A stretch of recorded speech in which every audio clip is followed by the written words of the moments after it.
for today's po is, kagabi pa namin siya kinakausap tungkol dun sa ngipin niya na umaalog. Namumroblema siya kasi natatakot siya kung paano tanggalin. Pakita mo dun.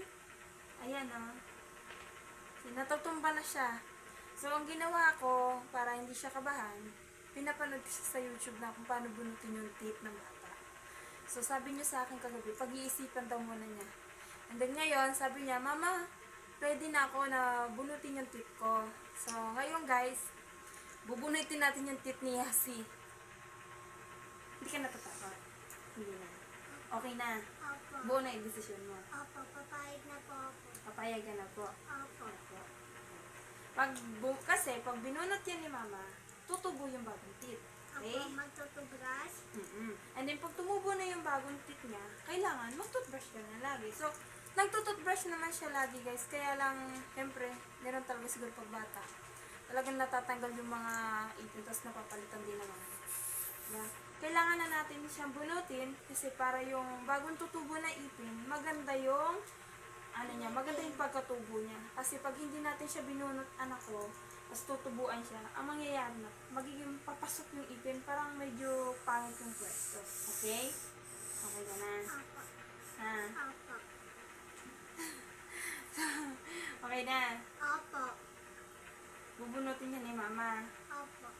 Hindi naman siya masakit, kasi na siya eh. Sa gilid na lang siya nakakapit. Parang gilagid na lang din ng pinaka niya. Yung classmate ko kasi, yung classmate ko, tanggal na yung ngipin. Diba? Yung sasakyan, tatay sa likod, tapos, idadry, tapos tanggal na. Natanggal lang. Yan na din, pero dahil wala kang sasakyan, gagamitan Silang na na lang. sinulid. Ayan. Kasi dati ng bata, kalala ko din. Ganito din lang yung ginagamit namin sinulid. Kasi sinulid talaga. So, inisprayan ko siya ng alcohol. Dati sinulid din. Never din ako nagpa-dentist eh. Alam mo, talagang hindi kasi takot din ako sa crying. Yung tinutusok.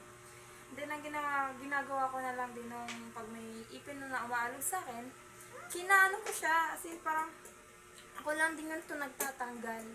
Hinintay ko siyang talagang matanggal na talaga. Pag ginangangatin na, ako din nagtatanggal. Kaya never ako nakaranas ng dentist. So, ang anak ko naman, hindi na. Kaya na, ayaw din niya eh.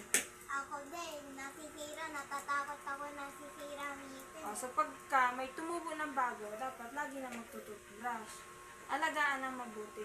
Nagtututbrush naman sila, kaya lang, syempre, hindi nga talaga maiwasan na kasi bata pa. Yan. Tanggalin natin siya. Papakita natin kay Daddy. Papakita natin. Makikita yan ni Daddy. Huwag mo itapon yung ngipin, ha? Hindi natin itatapon yung tit. Anong gusto mo gawin natin sa tit? Hawakin ko lang eh. Tapos, Alagain ko. alagaan mo yung tit? Hindi.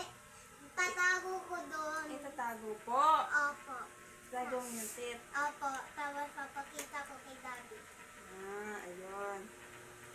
So, hindi ka natatakot. Opo. Hindi siya na naman. Kasi, pinakita ko sa kanya kagabi. Pinapanood siya sa YouTube kung paano bunutin. So, nakita naman niya yung ibang bata na hindi talaga umiiyak. Sabi, Natutumba nga din yung ngipin ko, hindi ko namatayo. natutumba na yung tit niya, hindi niya namatayo. Dahil na.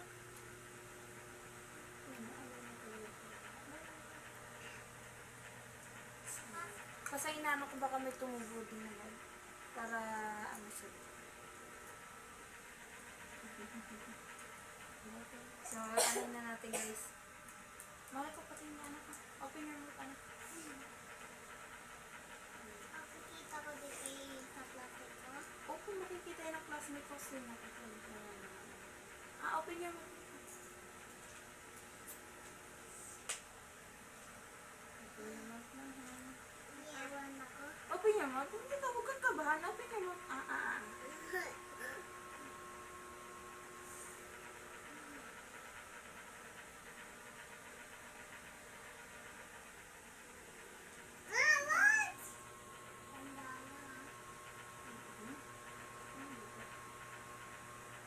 Pati na pagdapapam na na. Ay, nga lang.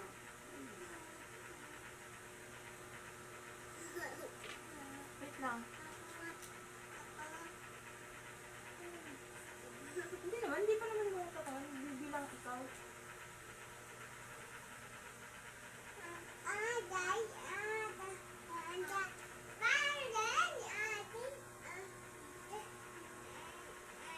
Magkukuha ko ng cotton. Diyan kayo.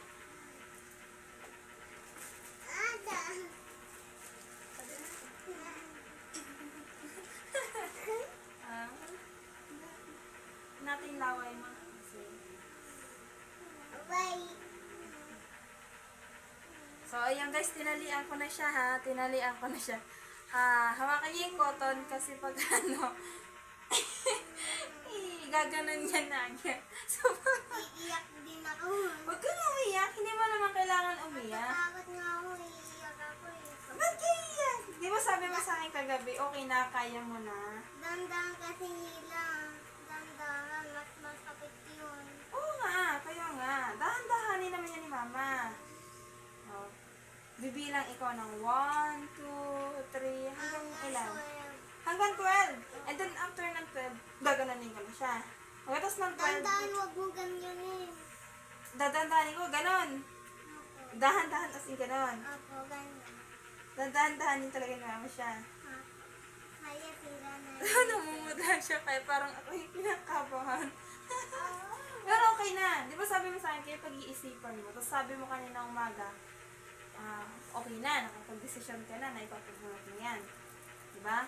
Kasi baka mamaya, kagaganon mo ng dila mo, matanggal, tapos tulog ka, is malunok mo. Yun yung isa din sa mga concern ko, anak ko. Kaya kailangan bunutin na rin natin siya. Okay?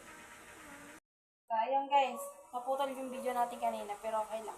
So, ayan, nakapag ano na siya na okay, bubunutin na lang natin siya. Bubunutin na natin. Ayan, Opo. bubunutin na. Okay na siya guys.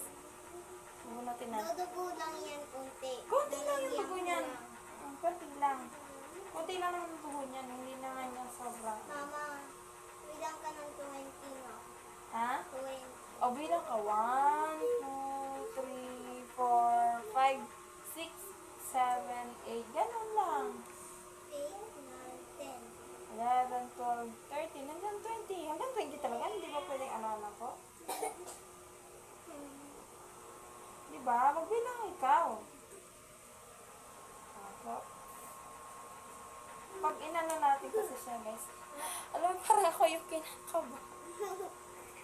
Kasi parang, pagdating kasi sa mga ganito, pag yung tinuturukan sila, asawa ko talaga yung humahawak sa kanila.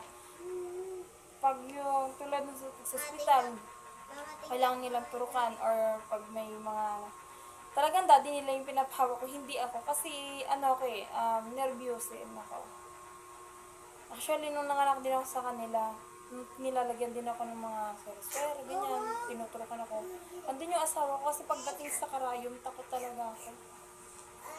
Ang bilis tumaas, bilis tumibok ng puso ko pagdating sa kanila. Lalo na ngayon, pagdating sa mga anak ko, Diyos ko, grabe, ang kaba. Mama, titani. No. Nangihirit. Ikaw, gusto mo rin ba yung tit mo? Ganyan natin kay ate?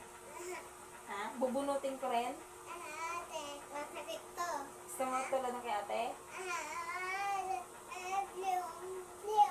Gusto mo rin ano to? Oo, yung isa pa nag-iingay. Yung isa pa nag-iingay din sa gilid ko. Ha? Pagdugo, yan, bipin.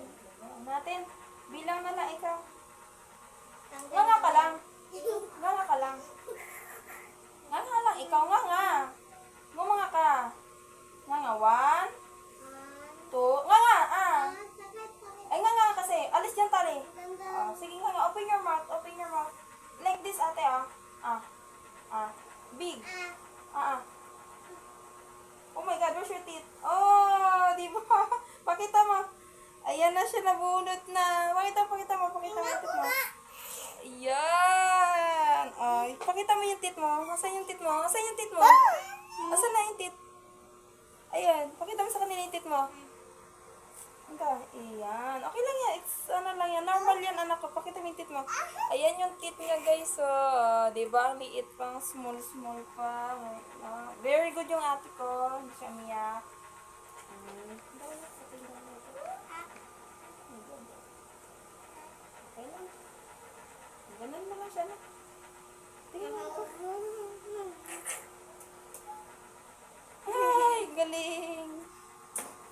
ba? Iwasan mo na kain na candy, ha?